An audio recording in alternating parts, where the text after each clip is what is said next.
There was once a water-bearer who carried 2 pots every day from the river. One pot was perfect, the other had a crack. By the time they reached home, the cracked pot was only half full.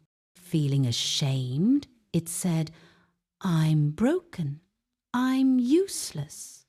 But the master smiled and replied, "Look at the path on your side.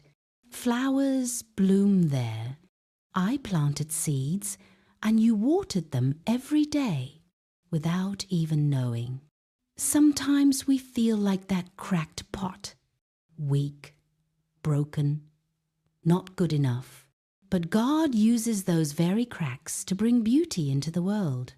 The Bible says, "My grace is sufficient for you, for my power is made perfect in weakness."